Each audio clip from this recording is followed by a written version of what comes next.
Littéralement, je t'ai vu la pousser. Elle va marquer? Elle va disperser sa vie. Pas du tout. Mon gars,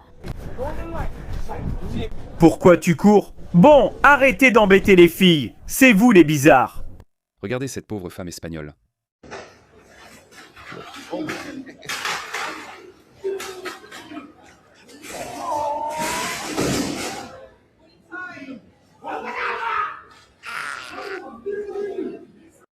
Très bien les amis, ici Harris Sultan. Eh bien comme vous le savez, les femmes européennes ne sont plus aussi en sécurité en Europe qu'il y a 10 ou 15 ans. Pourquoi? Parce que certains gauchistes au cœur saignant, noyés dans une mer de compassion, ont pensé que ce serait une bonne idée. D'amener des gens issus de cultures tribales primitives et misogynes dans le monde civilisé, où les femmes se sont battues, bec et ongles, pour obtenir des libertés que ces personnes ne peuvent même pas comprendre. Ils pensaient même que les faire venir était une bonne idée et que tout se passerait bien. Et puis, pendant très longtemps, ils ont manipulé le public pour lui faire croire qu'il avait tort. Faire remarquer que les migrants ou les personnes issues d'autres cultures sont surreprésentées dans les crimes contre les femmes. Oh, pas seulement les femmes, mais aussi les filles et enfants. Ne soyez pas surpris si les animaux sont bientôt concernés. J'ai consulté quelques données, je me suis dit, voyons ce qu'elles disent.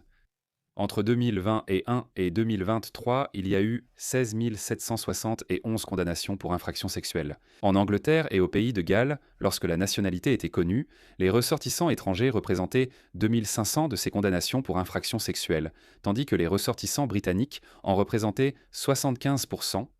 D'accord, 8% supplémentaires avaient une nationalité inconnue, ce qui pourrait potentiellement faire monter la part des étrangers à 23%. Si certains ne sont pas britanniques, les ressortissants étrangers représentent environ 10 à 12% de la population du Royaume-Uni. Mais ils pourraient être responsables de jusqu'à 23% des condamnations pour infractions sexuelles. D'accord, alors qui sont ces personnes? Afghans, vous, pourquoi est-ce le cas? Pourquoi importons-nous des Afghans en tête? Ces gens n'ont jamais vu une femme sans sac poubelle. La seule femme à qui ils parlent, c'est leur mère ou des chèvres. Voilà pourquoi ils perdent la tête. Quand ils voient des filles et des femmes naissantes britanniques ordinaires en vêtements normaux, ils perdent la tête. 77 condamnations, cela fait 59 condamnations pour une population de 10 000 habitants. Et en deuxième position, on trouve les Érythréens avec 59, ce qui représente 53,6 pour 10 000 habitants. Roumains, 987 208 Polonais, 208 Indiens, 148 Pakistanais, 144 et Britanniques. Voilà, c'est tout. C'est la référence à considérer. Quelle est votre moyenne nationale? 2,66 pour 10 000 personnes? D'accord, donc sur 10 000 Britanniques, seulement 2,66 hommes britanniques seront condamnés pour une infraction sexuelle. Mais si vous avez 10 000 Afghans, alors 59 d'entre eux commettront une infraction sexuelle. Qu'est-ce que c'est que ça? C'est environ 30 fois plus, 30 fois plus. Qui sont ces génies qui les font venir? Tu sais qui ils sont? Tu as sûrement entendu parler de ça. J'ai couvert cette histoire hier. Une fille britannique de 12 ans qui jouait sur une balançoire quand elle a été approchée par deux hommes afghans. Et un seul d'entre eux a été reconnu coupable et condamné. Et il l'a, elle. Et il a filmé tout l'événement dépravé pour pouvoir l'envoyer à ses amis en Afghanistan et leur dire « Hé, regardez comme c'est facile. Viens, saute simplement dans un bateau, viens ici, tu resteras à l'hôtel. » Parce que Keir Starmer adore les migrants illégaux, regardons cette vidéo. Cette femme va remettre à sa place l'ancienne conseillère de Keir Starmer. Écoutez bien. Sullivan. En tant que mère, peu importe Addict, ce n'est pas Adika, la présentatrice télé. En tant que mère, je suis folle de rage à cause de ce qui a été fait à notre société et j'en tiens Keir Starmer pour responsable. Vous venez d'écouter cette histoire horrible d'une fille de 12 ans et c'est un point qu'il ne faut surtout pas perdre de vue. 12 ans. Quand on parle de 12 ans, mesdames et messieurs, il s'agit d'une jeune fille sortant à peine de l'école primaire, peut-être en première année de l'école suivante. On parle de très jeunes filles, innocentes, naïves. Vous avez peut-être une fille de cet âge, une petite fille, une nièce ou autre. C'est sûr qu'Keir Starmer, il laisse faire ces hommes. J'en ai déjà parlé auparavant et je vais le répéter parce qu'il est important de le visualiser. D'accord, je suis venu en Australie en 2003.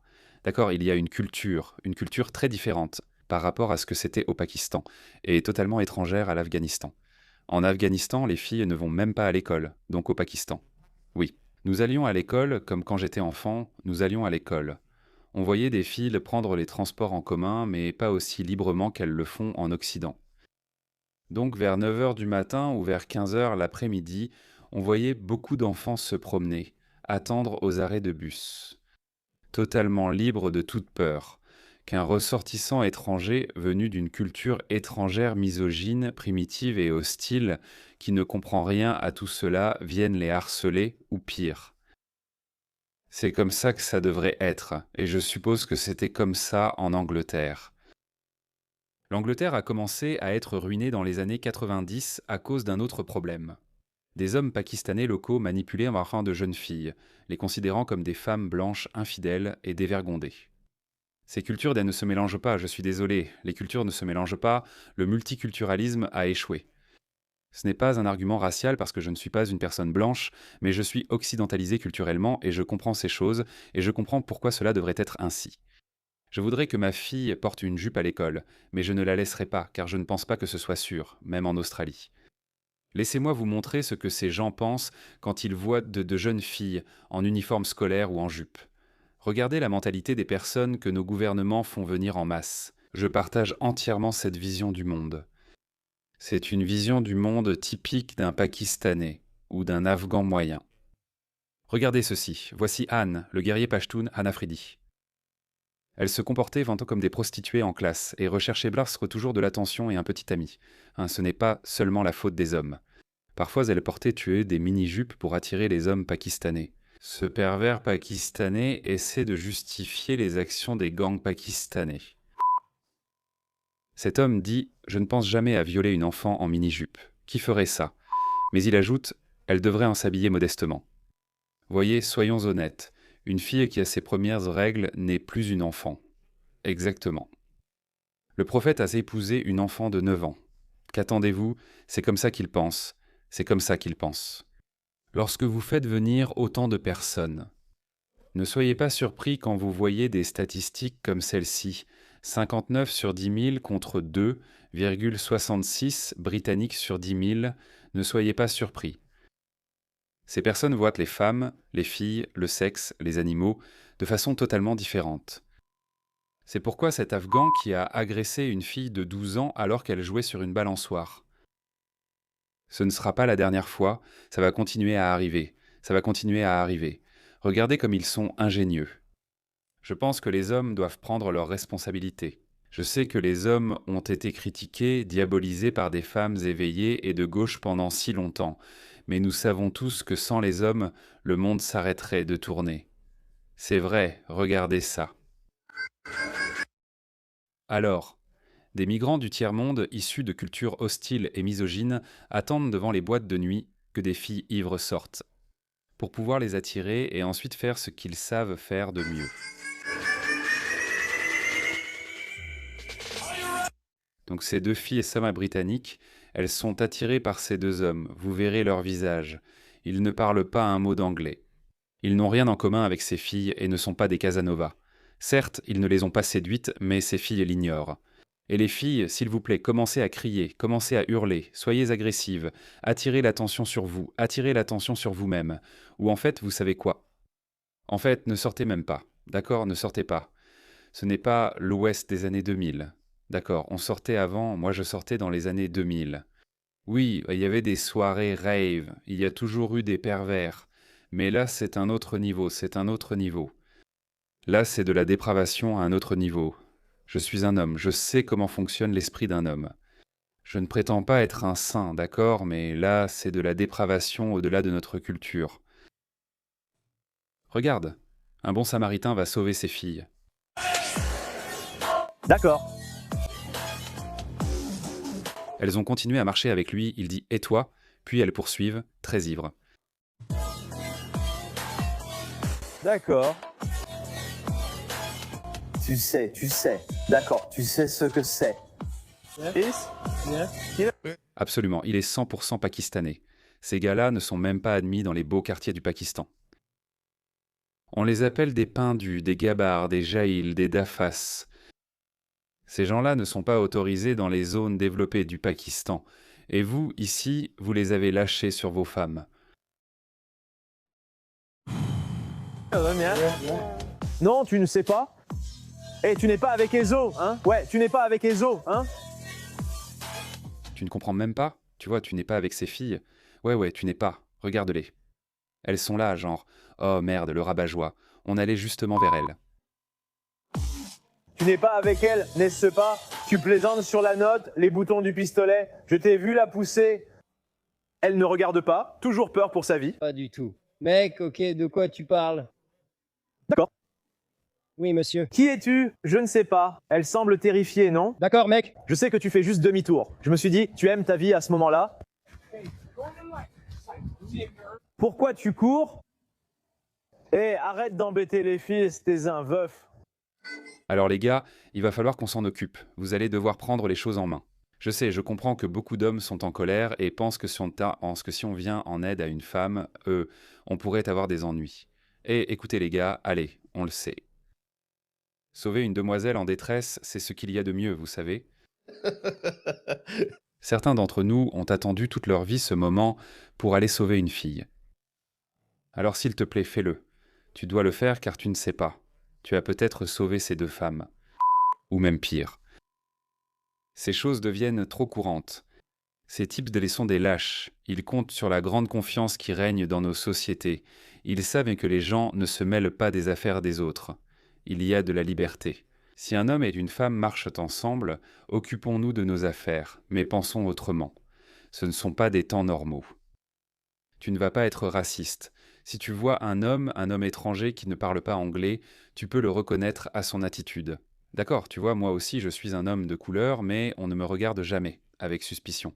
Donc les gars, oui, vous devez être vigilants. D'accord, il faut veiller sur nos femmes. Si elle a un anneau au nez et les cheveux violets, tu détournes le regard. Non, parce qu'elle pourrait. Je ne veux pas qu'il lui arrive de mal, mais elle pourrait vraiment te crier dessus et te bloquer. Pourquoi tu me sauves, ça en... C'est parce qu'il est brun? Tu penses qu'un homme brun ne peut pas sortir avec une fille blanche? Et tu seras là, genre, oh merde, qu'est-ce que j'ai fait? Donc, ouais, ne t'en mêle pas dans ce cas-là. Même si cet homme est complètement avec elle, elle va dire ça parce qu'elle est tellement dogmatique à cause de son endoctrinement. Regardez ce qui arrive quand on fait venir des migrants du tiers-monde. Encore un médecin ou ingénieur qui sème le chaos en Espagne. Regardez cette pauvre femme espagnole.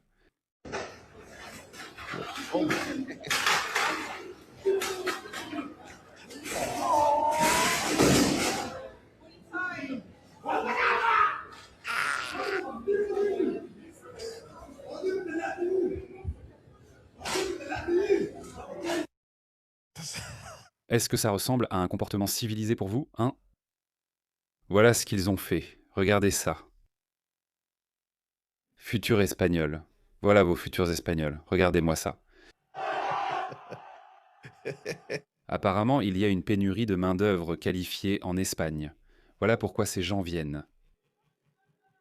Ce sont vos infirmières, vos médecins et vos ingénieurs mécaniciens, vous savez, parce que les Blancs ne font plus d'enfants. Donc, il vous faut beaucoup de cette main-d'œuvre. Vous savez, le pire, c'est que certains ne vont même pas travailler, ils n'ont pas une bonne culture du travail. Regardez ça.